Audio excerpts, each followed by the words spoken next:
ସାଙ୍ଗମାନେ ଆଜି ମୌସୁନ୍ଦରର ଅଧିକାର ଦେଖନ୍ତୁ। ଆଦିତ୍ୟ ଅଫିସକୁ ଆସେ। ମୁକ୍ତି କୁହେ ଗୁଡ୍ ମର୍ଣ୍ଣିଂ ସାର୍। ଆଦି କିଛି ନ କହି ଚାଲିଯାଏ। ମୁକ୍ତି ମନେ ମନେ କୁହେ କିଛି କ'ଣ ରିପ୍ଲାଏ ଦେଲେନି, ବୋଧହୁଏ କିଛି ଶୁଣିପାରି ନଥିବେ।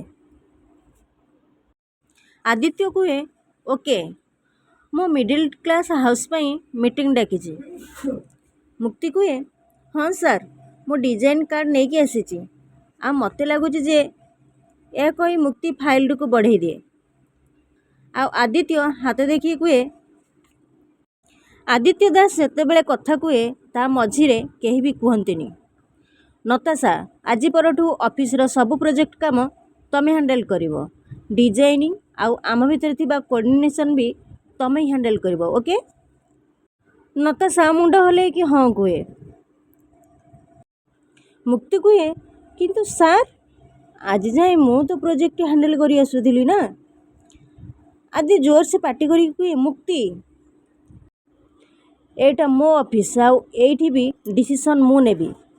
ଆଉ ତମ କାମ ଏଯାଏଁ ଡିସାଇଡ଼୍ ହେଇନି। ଏବେ ବର୍ତ୍ତମାନ ମୁଁ ଯାହା ଡିସାଇଡ଼୍ କରିଛି ତାହା କହିଲି, ସେଇଟା ହିଁ ତମକୁ କରିବାକୁ ପଡ଼ିବ, ବୁଝିପାରିଲ ତମେ? ଆଉ ଆଜିଠୁ ସବୁ ପ୍ରୋଜେକ୍ଟ କାମ ନତାଶା ହିଁ ହ୍ୟାଣ୍ଡେଲ୍ କରିବେ। ଆଉ ମୁକ୍ତି ଏଇସବୁ କଥା ଭାବୁଥିବା ବେଳେ ଅଫିସର ଜଣେ ଷ୍ଟାଫ୍ ଆସି ମୁକ୍ତି ପାଖକୁ ଆସନ୍ତି। ଆଉ ମୁକ୍ତିକୁ କଫି ଦିଅନ୍ତି ପିଇବା ପାଇଁ। ଆଉ କୁହନ୍ତି ତମେ ବହୁତ ହାର୍ଡ଼ୱାର୍କ କରିଛ ମୁକ୍ତି, ମୁଁ ନିଜେ ଦେଖିଛି। ଏ ପ୍ରୋଜେକ୍ଟ ପାଇଁ ତମ କାମ ଆଉ ତାପରେ ଏଡି ସାର୍ ତମ ସହିତ ଏମିତି ଭୁଲ କଲେ, ଏବେ କିଏ କହିବ ତମକୁ ସିଏ କେଉଁ କାମ ଦେବେ? ତାପରେ ମୁକ୍ତି ଏକଥା ଶୁଣିବା ପରେ ମୁକ୍ତି ଅଲଗା କିଛି ଭାବିନିଏ। ତାପରେ ମୁକ୍ତି କୁହେ ନା ନା ନା ନା, ମୁଁ ସେମିତି କରିବିନି। ତାପରେ ସେ ପିଲାଟି କୁହେ ମାନେ? ମୁକ୍ତି କୁହେ ନାଇଁ ମାନେ ମୁଁ ଏବେ କିଛି ବି କରିଦେବି, ହେଲେ ତାଙ୍କ ରାଗ ଜମାରୁ ବି ସହିବେନି। ତାପରେ ସେ ପିଲାଟି କୁହେ ତମେ ବ୍ୟସ୍ତ ହୁଅନି ମୁକ୍ତି, ଆମେ ତମ ସହିତ କେବେ ବି ଭୁଲ ହେବାକୁ ଦେବୁନୁ, ହେଲେ ତମକୁ ବି ତମ ସାହସ ଦେଖେଇବାକୁ ପଡ଼ିବ। ମୁକ୍ତି କୁହେ ହଁ, ମୁଁ ଏବେ ସାହସ ସହିତ ସବୁକିଛି ସାମ୍ନା କରିବି। ମୁକ୍ତି ଆଉ ସେ ପିଲାଟି ହସିକି କଥା ହେଉଥାନ୍ତି। ଆଉ ଏସବୁ ଦେଖି ଆଦି ବହୁତ ରାଗିଯାଏ। ନତାଶା କୁହେ ମୁଁ ସେତେବେଳଠୁ ଏ ଡାଉନ୍ ମାର୍କେଟକୁ କାମ କରିବା ପାଇଁ ଡାକୁଛି, ହେଲେ ଇଏ ସେଠି ମଜାମସ୍ତି କରିବାରେ ବ୍ୟସ୍ତ ଅଛି।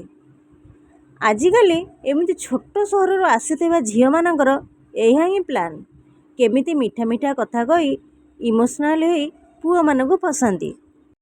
ଆଉ ଆଦିତ୍ୟ ଏସବୁ ଦେଖି ଆଉ ନତାଶାର କଥା ଶୁଣି ମନେ ମନେ ବହୁତ ଜୋରସେ ରାଗିଯାଏ। ଆଉ ନିଜ କ୍ୟାବିନ୍କୁ ଚାଲିଯାଏ। ଆଉ କ୍ୟାବିନ୍କୁ ଯାଇ ଜୋରସେ ଡାକେ ମୁକ୍ତି ମୁକ୍ତି। ମୁକ୍ତି ଆଦିତ୍ୟର ଡାକ ଶୁଣି ସେଠୁ ଦୌଡ଼ିକି ଚାଲି ଆସେ। ଆଦି କୁହେ କମ୍ ଇନ୍। ତାପରେ ମୁକ୍ତି ଭିତରକୁ ଆସେ। ଆଦି କୁହେ ତମ ଭାଗ୍ୟ ଭଲ ଯେ ମୁଁ ଏବେ ତମ ସାଙ୍ଗରେ କଥା ହେଉଛି। ତମ ଜାଗାରେ ଆଉ କେହି ଥାନ୍ତା ନା, ମୁଁ ତାକୁ ସେକେଣ୍ଡ ଚାନ୍ସ କେବେ ବି ଦେଇନଥାନ୍ତି। ଏ କଣ୍ଟ୍ରାକ୍ଟ ଆଉ ଏ ଜବ୍, ଏ ପ୍ରୋଜେକ୍ଟ, ଏ ସବୁ କିଛି ପ୍ରଫେସନାଲ୍। ମୁଁ ୟାକୁ ଗୋଟେ ସାଇଡ଼ରେ ରଖେ। ଆଉ ଯିଏ ବି ମୋ ପର୍ସନାଲ୍ ଲାଇଫ୍ରେ ଇଣ୍ଟରଫେୟାର କରିବାକୁ ଚେଷ୍ଟା କରେ ତାକୁ ମୁଁ କ୍ଷମା ମାଗିବାର ସେକେଣ୍ଡ ଚାନ୍ସ ଜମା ବି ଦିଏନି। ମୁକ୍ତି କୁହେ ସାର୍, ମୁଁ ଏମିତି କି ଭୁଲ କରିଛି ଯେ ଆପଣ ମୋତେ?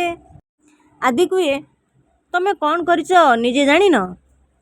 ଆରେ ତମେ ତ ଦେଖ ମୁକ୍ତି, ତମର କୌଣସି ବି ଚାଲ କି କୌଣସି ପ୍ଲାନ୍ ମୋ ଉପରେ ଚାଲିବନି। ଆକ୍ଚୁଆଲି ତମର କିଛି ଭୁଲ ନାହିଁ, ସବୁ ଭୁଲ ମୋର। କାହିଁକି ନା ତମ ଷ୍ଟାଟସ୍ ଜାଣିବା ପରେ ବି ତମକୁ ଏ ପ୍ରୋଜେକ୍ଟରେ ରଖିଥିଲି, ଆଉ ଏ ଜବ୍ ମୁଁ ତମକୁ ଦେଇଥିଲି। ଆକ୍ଚୁଆଲି ମୋର ମନେ ରଖିବାର ଥିଲା ଯେ ତମମାନଙ୍କ ଲୋକମାନଙ୍କର ଚିନ୍ତାଧାରା କେବେ ବି ସଫା ହେଇନଥାଏ। ଆରେ ତମେ ତ କେବଳ ଜାଣିଛ ଅନ୍ୟମାନଙ୍କୁ ୟୁଜ୍ କରିବା। ଏବେ ଦେଖ ମୁଁ ତମକୁ କାମରୁ ଫ୍ରି କରିଦେଲି, ତମେ ସାଙ୍ଗେ ସାଙ୍ଗେ ନୂଆ ଶିକାର ଖୋଜିଦେଲ। ମୁକ୍ତି କୁହେ ଶିକାର? କ'ଣ କହୁଛନ୍ତି ଆପଣ? ଆଦି ବହୁତ ଜୋରସୋରରେ ରାଗିଯାଏ। ଆଉ କୁହେ ଏକଦମ ଠିକ୍ କହୁଛି। ଆଉ ତମେ ନିଶ୍ଚୟ ଟେନସନ୍ରେ ଥିବ ନା? बहुत चेष्टा कला पर भी तुम प्लान सक्सेसफुल हेलानी। कोई भी धनी घर पुआ को तुम्हें फसई पार्लनी ना। एक कथा शुणी मुक्ति को बहुत कष्ट हुए आउ से बहुत कांदु थाए आ कुहे बास बहुत हो गला बंद करंतु सार बहुत कहीगले आपण आदि कुहे बाहरी जाओ एठू आज परठू मु तुम चेहरा भी देखा चाहूनी से आज ऑफिस रे नुह गेस्ट हाउस रे रही जॉब करिवो तमे कहीं ना बारंबार तुम चेहरा देखिले मोर दिन आउ मो मूड दीटा खराब न हो जाओ गेट आउट। तापर मुक्ति सेठू कांदी कांदी चली जाए। सांग मैंने आपण मैंने जदि मो चैनल नुआ अच्छी तेल मो चैनल सब्सक्राइब कर दिंतु आ छोटिया लाइक टे कर दिंतु कहीं ना मुझे वीडियो आपण मानक सबुदिन आनीदेवी। जय जगन्नाथ।